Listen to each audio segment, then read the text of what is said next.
而家咧最近個市咁反覆啦，好多同學都會問嘅，到底咧我哋平時應該要點去揀股，揀一啲強勢嘅股，甚或至我哋平時應該咧點去避免揀錯股票咧？咁咧我哋就可以大概咧揀好咗超過75隻啦。2669為例啊，呢一隻係我哋其中一隻幾中意嘅股票嚟嘅。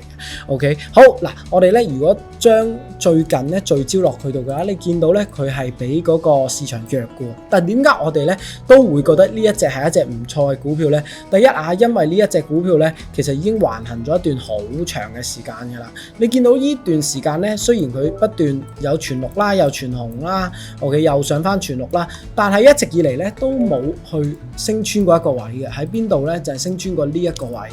所以咧，當佢喺呢一個位置升穿咗破埋頂，而且咧全綠咗一段長時間嘅時候咧，呢一隻咧亦都係歸納咗落去我哋其中一隻咧幾中意嘅強勢股入面嘅。